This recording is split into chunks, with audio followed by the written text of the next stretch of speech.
And now, Genevieve, this is your life. Life.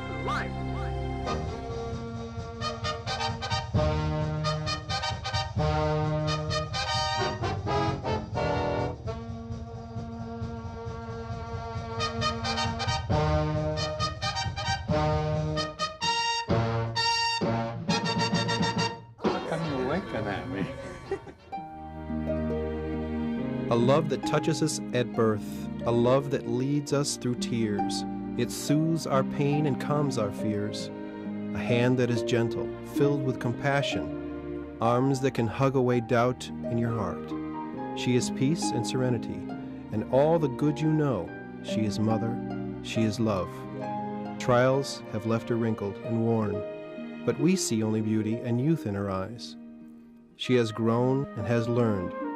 She is all that you are of desire and contempt. She is everything you need and has taught us well.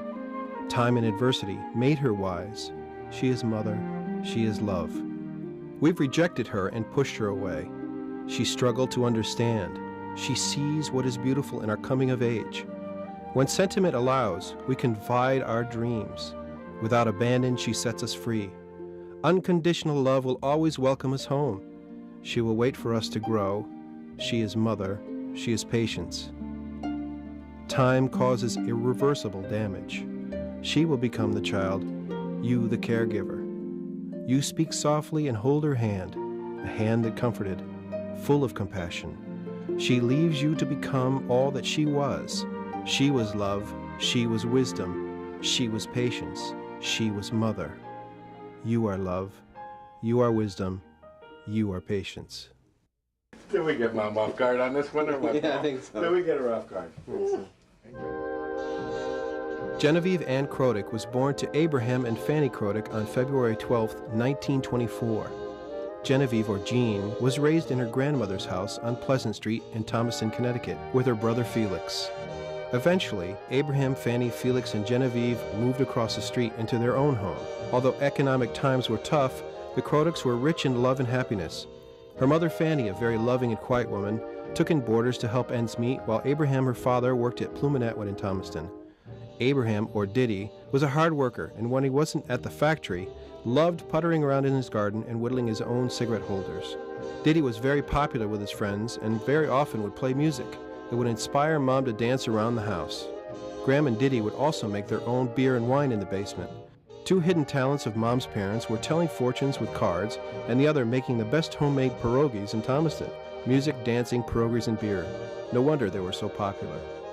Graham, what's the story about when you used to have to clean all the bottles for Diddy when you were making beer? I don't know, you have to put yeast, I think. Yeah, yeast. Yeah, and no matter how careful I was to draw the liquid and put it in the bottle, the yeast was on the bottom, but it somewhere or other got in the bottle, and all the bottles alone to the yeast on the bottom. Yeah, Diddy used to invite his buddies up from Pluminetwood. Isn't that the story? No, he had a lot of friends. Had a lot of friends.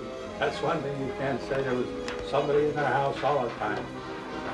While growing up, Mom wanted brother Phil's attention.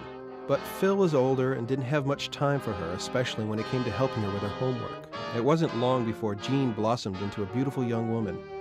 Very often, while walking across the bridge on her way to school or work, Jean would receive catcalls from the young men in her neighborhood. Since Terryville had no movie theater, residents would come to Thomaston for entertainment. On one occasion, while on her way home, Ted Knight of Mary Tyler Moore fame was walking across the bridge, and Mom tried to snatch a lapel pin from him because she thought he was so cute. The grapevine says that Genevieve had her first kiss while playing spin the bottle at a party. During high school, Mom had a neighbor, Chucha Isbrek, who had two sons, John and Peter. John joined the Navy. Mom's brother Phil also wanted to join up in the worst way, but Phil was disappointed when he went for his physical and found out he had a sinus problem. This was the first time Mom saw her brother cry.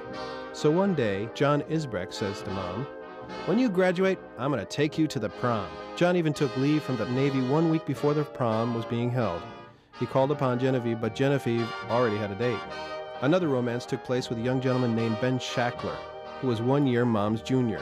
Mom saw Ben at school while practicing for graduation and thought he was the handsomest guy she had ever seen and started dating him. Mom dated other men too, but still liked Ben the best. Jean met Joseph Charles Kaniewski when she was 25 and first noticed him at church during Lent. Jean's curiosity grew about Joe, and she asked the other girls at the phone company where she worked about him. The girls from work knew that Joe worked at the drugstore and used to go there and tease him, but Mom didn't go into the store. She had only talked with Joe on the phone up to this point. One day, Dad-to-be offered to give Mom a ride home. He said his car was in for repairs and wanted to take it for a ride to check it out. It's only a guess on the timing, but I believe this was the occasion he pretended to run out of gas. Dad told his partner, Howie Palmer, "She's the one I'm going to marry." And Joe proposed to Jean on his first or second date. She turned him down because she didn't know him well enough. Joe dated Jean for about a year and a half. They were engaged on Easter Sunday and were married the following October. Dad went to New York City to pick out a ring for his bride-to-be and discovered he wasn't that knowledgeable in diamonds. He then went to Tunics in Torrington. He called her in the back of the store one day and showed her one round diamond, one pear-shaped, and one emerald-cut diamond.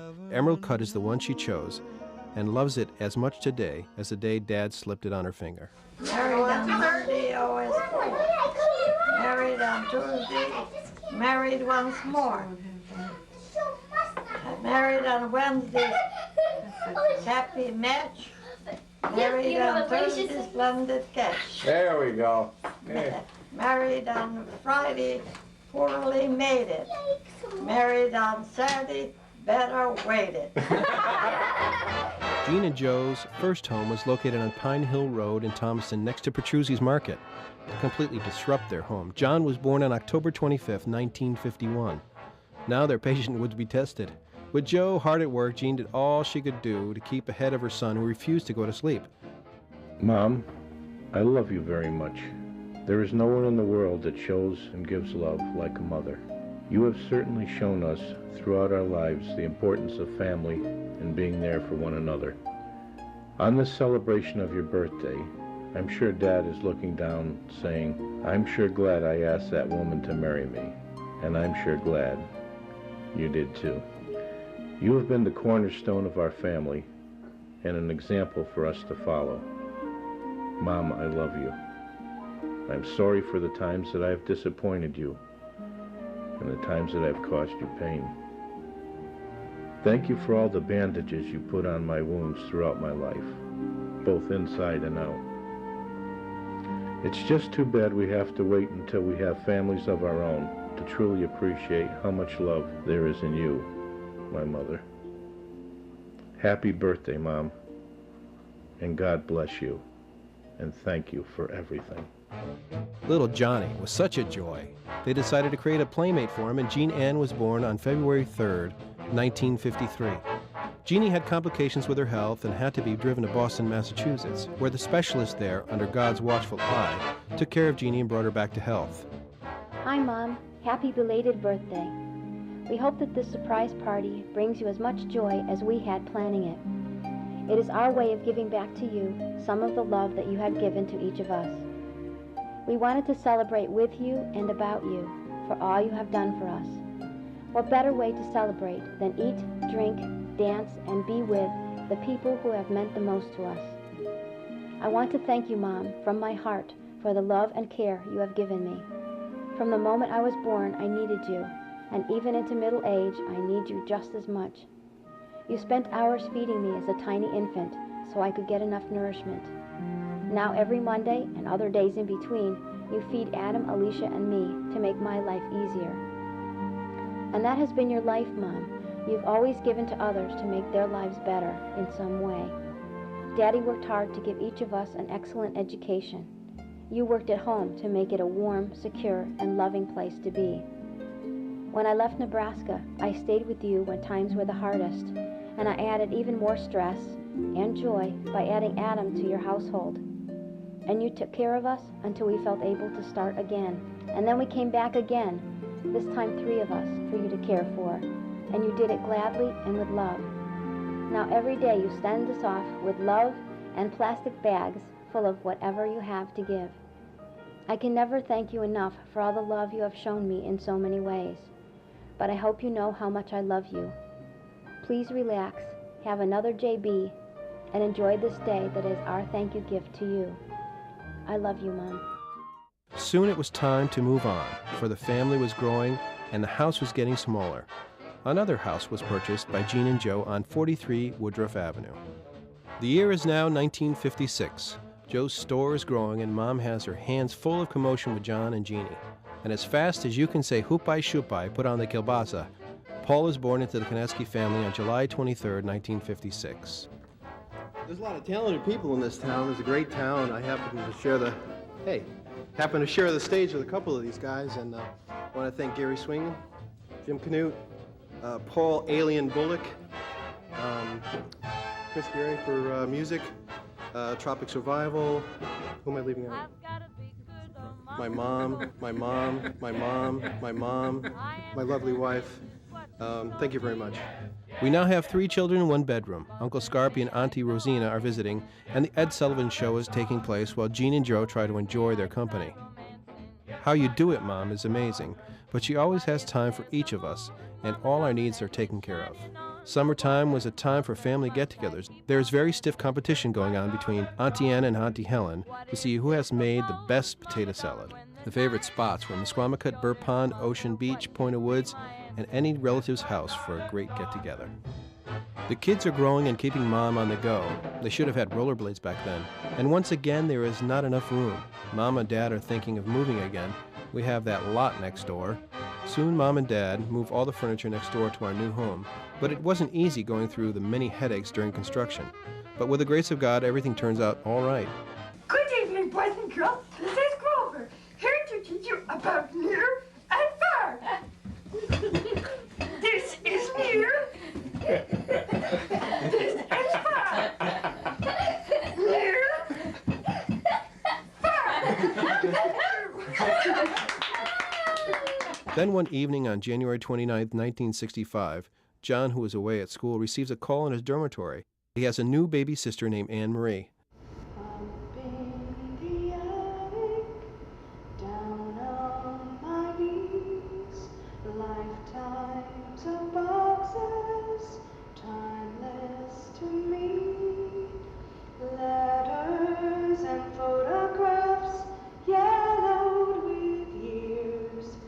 Some bringing laughter, some bringing tears. Time never changes the memories, the faces of loved ones who bring to me all that I come from and all that I live for and all that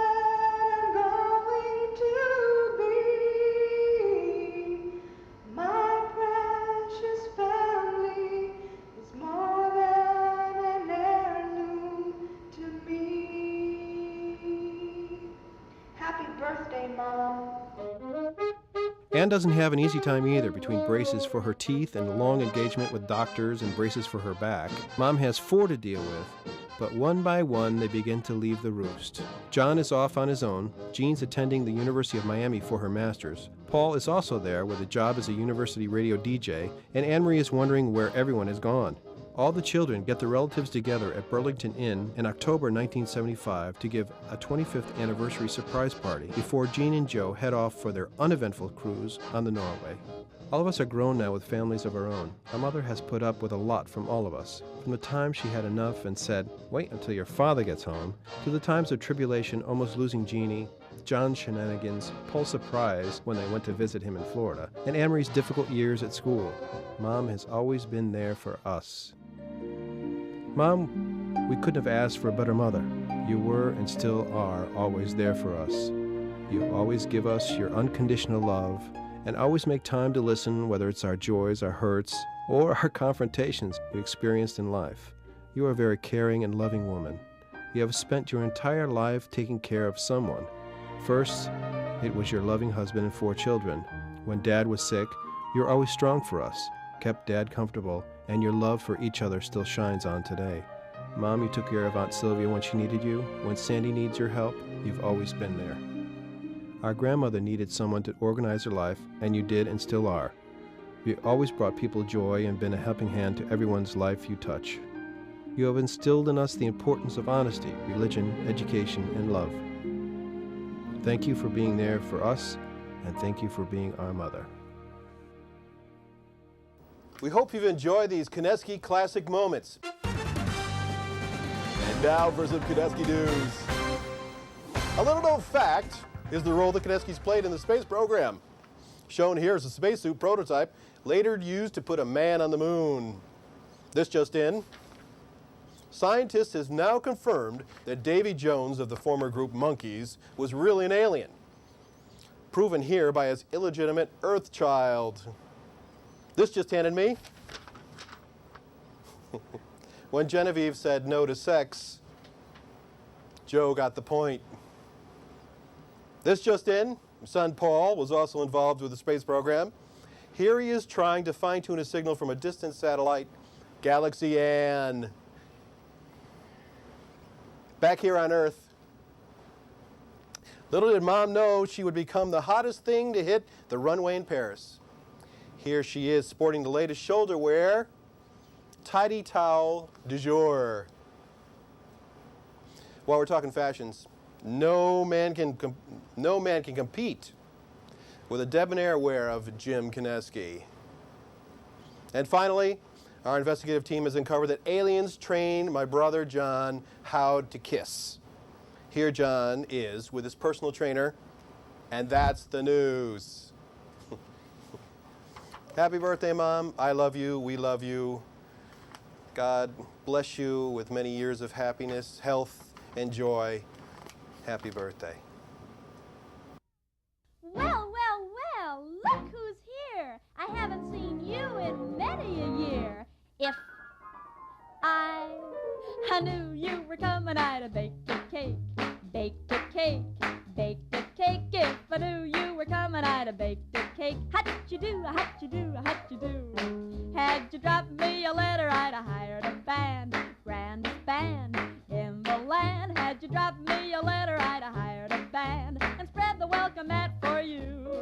Oh, I don't know where you came from, 'cause I don't know where you've been. But it really doesn't matter. Grab a chair and fill your platter and dig